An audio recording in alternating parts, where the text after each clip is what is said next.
We're only a few short days away from the release of the Marvels, and the reasons for why this film is expected to fail keep getting crazier. The following is a world-class Bullshitters exclusive.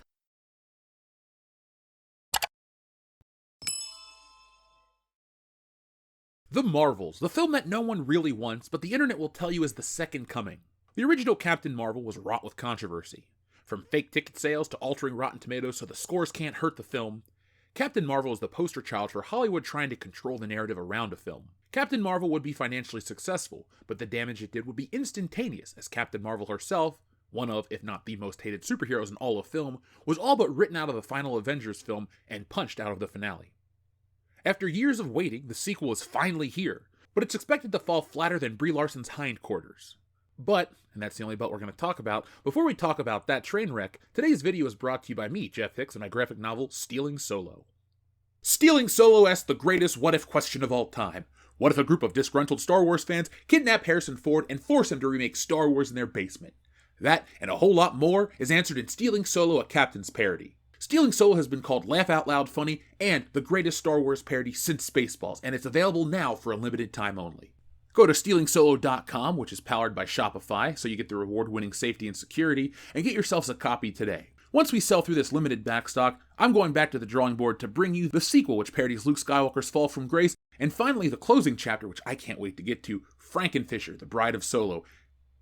And yes, it's exactly what you think it is. So folks, the only way to get that is go to stealingsolo.com right now, get yourselves a copy, and enjoy the greatest Star Wars parody since Spaceballs. 2019's Captain Marvel changed the world, but not in a good way. The film saw the way we operate online change to protect its star, Brie Larson, and more importantly, Disney's money. The past 4 years have seen the MCU decline in popularity, because of an abundance of different things. Some claim it's because the films require too much commitment to stay fully on top of things, and others claim it's because the quality of the MCU has dropped significantly. Of course, the truth is somewhere in the middle, but the absence of A-list heroes, and the salaries that are required to showcase them, is one of the main reasons why Marvel has failed to continue its dominance of cinema. Here we are just 2 days away from release, and the hype is at an all-time low. How low? Well, let's play box office limbo. And I think Marvel just ran headfirst into the bar and knocked itself out. The first Captain Marvel opened to over $150 million at its opening weekend. The sequel was slated for a much lower opening. And it's putting it alongside some of the biggest flops in DC history. According to a recent article published by Deadline, The Marvels is now looking to make less than $70 million during its opening weekend, which will put it below Eternals. Deadline also says that pre-sale tickets for The Marvels are currently tracking below 2023's The Flash and 2022's Black Adam, which respectively opened to $67 million and $55 million. Captain Marvel, in comparison, made $153.4 million during its 2019 opening weekend before going on to cross over $1 billion at the box office.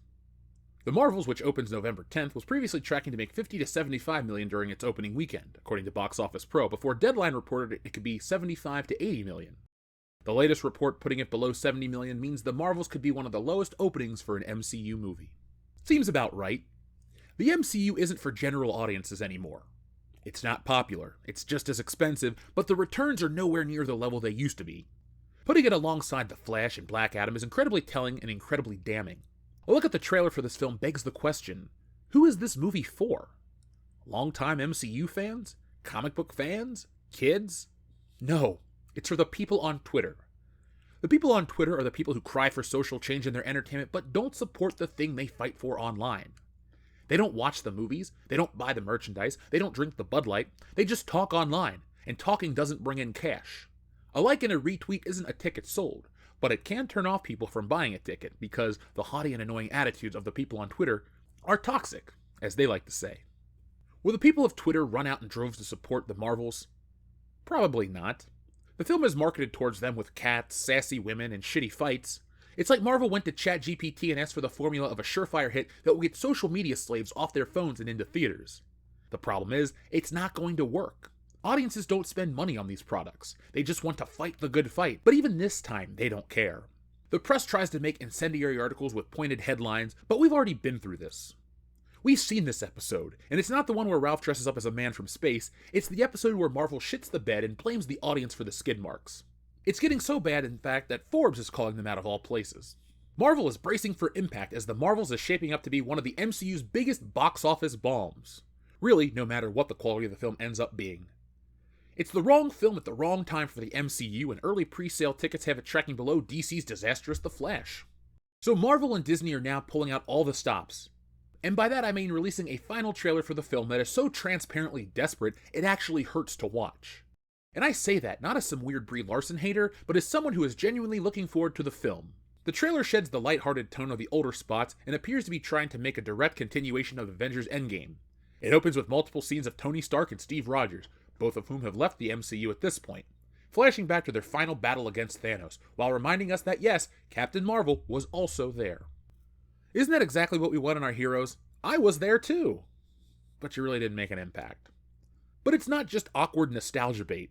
Are we really nostalgic for a movie that came out 4 years ago? You know, I can understand being nostalgic for something from 10 years ago and further back, but nostalgic from something that's 4 years old? You can go into any store and see stuff from Avengers Endgame still sticking around, so how can you be nostalgic for something if it never really went away? Even if we wanted it to. The Marvels is now content to spoil some of its own plot points and cameos in order to try to sell more tickets. Oof, that is not good.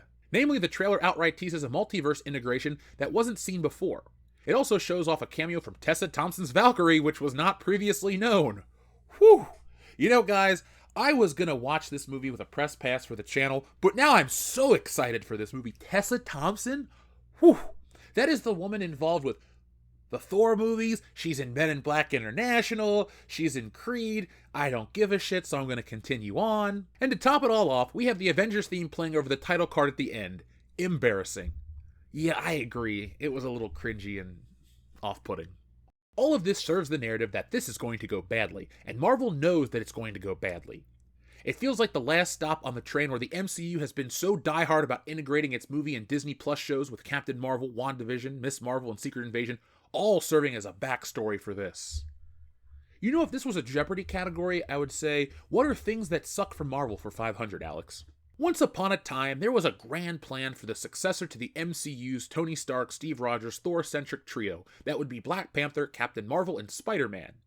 That was unraveled by Chadwick Boseman's tragic death, then the insane online hate campaign against Brie Larson, which disillusioned her from the role.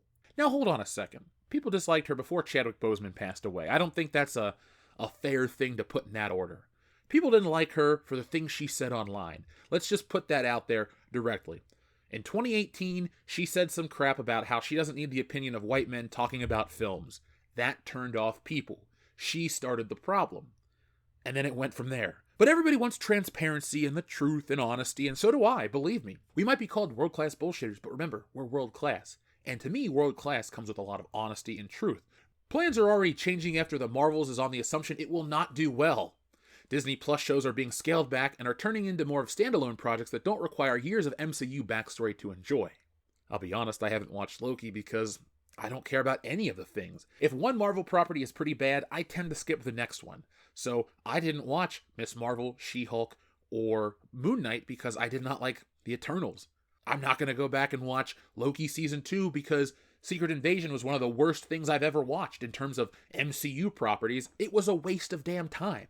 Marvel's current biggest problem is figuring out what to do with Kang and Jonathan Majors, but past that, the future looks somewhat brighter with the Fantastic Four and X-Men on the way soon enough. I'd like to just cut in here for a quick second. The X-Men, that's going to be a big hit if they do it right, but I don't believe the Fantastic Four is going to be the hit that everyone says.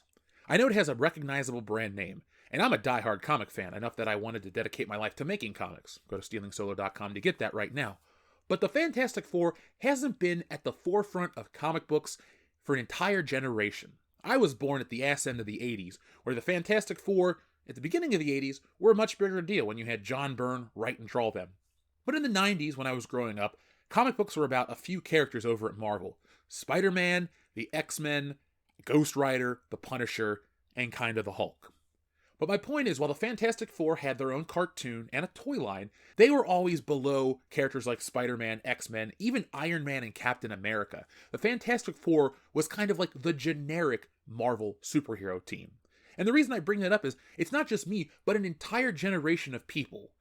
The audience that would go see a lot of these things didn't grow up with the Fantastic Four being that relevant. And I know you're going to say, well, what about the other part of the MCU? What about Iron Man and Thor and Captain America and Black Panther? Outside of Black Panther, Iron Man and Captain America were around way more often than the Fantastic Four were.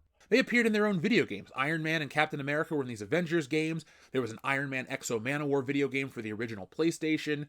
They had toy lines. They were popular characters. The Fantastic Four, not so much. And then on top of that, you had those 2 movies from Tim Story, which I thought were fine. They weren't the greatest thing, but they also didn't really catch fire as well as the other superhero films did, and people don't talk about them.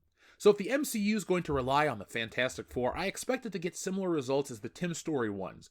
They're not making Spider-Man money. They're not as critically well received as the Spider-Man films. They're just there, but they're not going to change the brand and save it.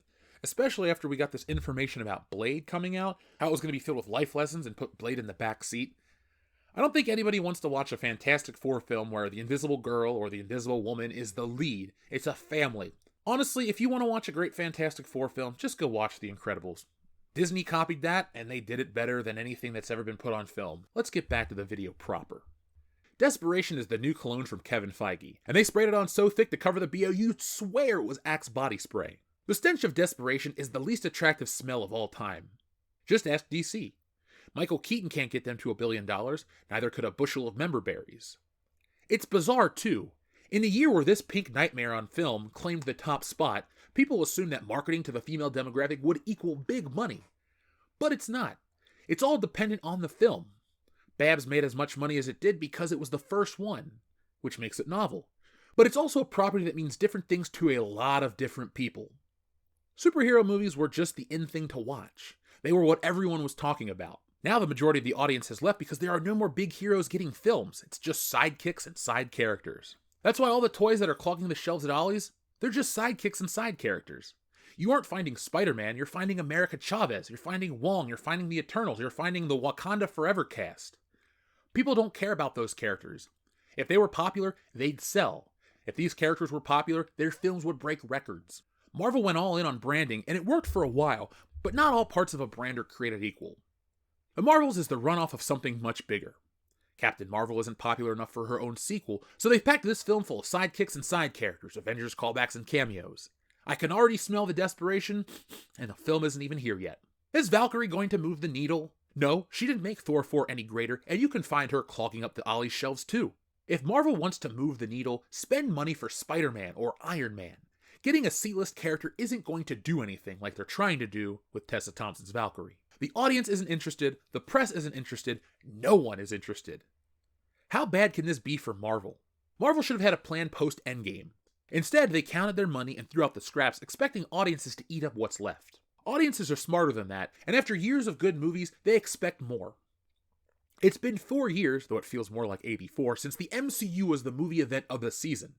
Is it time to hang up and move on, or can Marvel fix this? I'd like to see them fix it because I love comic books, and I want the medium and its spin-off material to be successful. But it hasn't been good for a while. The Marvels is just a train wreck in the making. The people who jumped aboard the Brie Larson Express have left. The train is empty, barreling towards oblivion. Join us this Thursday at 8:30 p.m. for our live review. I have press passes for the film, so I'll be talking about it on the show. But I want to know what you think about all of this, so tell me down in the comments below. Marvel is a big talking point once again, but this time it's not about the excitement of Endgame or what's going to come out next. It's, when is this thing going to die? And people are tired of bad things, and that's why they talk about the MCU in this way. But if we want to talk about the MCU honestly, all we have to do is look at that Variety article that told us the inner workings of all of these films. We know the situation with Blade. We know that the executives want to bring back the original Avengers. We know that the director of this movie, Captain Marvel 2, The Marvels, Electric Boogaloo, she left. She went off to film some movie in Europe with Tessa Thompson. She's not really sticking around to talk about it. There are no actors to promote this film. There are so many different factors that are going to hurt this film at the box office. But the biggest one is that people do not like this character, and you can't keep forcing characters on people that they don't like. This is the real-world version of The Simpsons, that episode where Homer becomes the voice of Poochie. Everybody hated Poochie on Itchy and Scratchy, to the point where Poochie died on the way to his home planet and would never be heard from again. Captain Marvel is the Poochie of the MCU. It's not because she's a woman, it's because nobody likes the character. And fans scream into the void because the people that make these decisions don't listen. They only listen to the positive reacts, which, that's fine, you don't want to bombard yourself with negativity, but maybe listen to the people that actually buy your tickets. Listen to the people that make your movies hit. Don't listen to the people on Twitter. It's such a broad term, and I know it's called X now, so spare me the comments, But it's such a broad term to cover a certain type of person that movie studios today want to market to. They think it's the young, hip demographic when it's such a small window of people, and people on both sides of that window don't talk like that, don't think like that, don't act like that. They have the whole world trying to cater to this small group of people that don't have the money to spend on these things, and if they did have the money, they'd spend it on other things. So it's a big losing battle that Marvel's been fighting for a long time, and they have no one but themselves to blame. Not angry incels on the internet, not hateful, bigoted people X and Y. No, it's themselves, because they made the decision. And it's just like on the publishing arm of all this. They want to make these comic books that do not sell, so they constantly reboot them and try to make them popular. Ms. Marvel, Captain Marvel, and whatever the hell Teyonah Parris plays, those are not popular superheroes. If they were popular, they would stand the test of time. They wouldn't need to be integrated into other teams. They wouldn't need to be constantly rebooted because #1 issues sell more. They would be popular. I'm not expecting these characters to pull in Spider-Man numbers, but you gotta be more relevant than, say, Daredevil, third-tier X-Men characters, or a whole lot more. It's that weird demographic of people on the internet. It's those weird people on the internet that make Captain Marvel a thing. But everyone else doesn't. And to counter the point that the first movie made all that money, any movie in the build-up to the biggest movie of all time was going to make that much money. Black Panther, the first one, made over $1 billion. It was the lead-up to Avengers Infinity War. Then the sequel came out and it made $400 million less. Now I know the passing of the actor has something to do with it, but Marvel cashes in on the brand name, and according to Marvel, it doesn't matter who plays what or who's in the film, it's the power of the brand name. And the movie made $400 million less. This movie, The Marvels, is going to make a whole lot less than the $1 billion that the first one made. So folks, tell me down in the comments below what you think that The Marvels is going to make at the box office overall. That's your first question. Secondly, what do you think it's going to make opening weekend? And third, what are your thoughts on the MCU currently? I'll be reading these comments, so let me know down in the comments below. We just crossed 194,000 subscribers, so I want to thank everyone who keeps joining WCBS, the epitome of pop culture. Check out our toy videos, and make sure you go to stealingsolo.com to get the greatest Star Wars parody since Spaceballs. Stealing Solo asks the question, what if a group of disgruntled Star Wars fans kidnap Harrison Ford and forced him to remake Star Wars in their basement? It's been called Laugh Out Loud Funny, it's been called a lot of wonderful things, and it can be called yours if you go to stealingsolo.com right now. The website is powered by Shopify, so you get the reward-winning safety and security, and I ship out orders all the time. So folks, check out stealingsolo.com and get yourselves a copy this holiday season. And join us on Thursday night at 8:30 p.m. Eastern Standard Time for a review of the Marvels and a whole lot more. But until then, folks, be smart, be safe, be cool, but always be excellent to each other.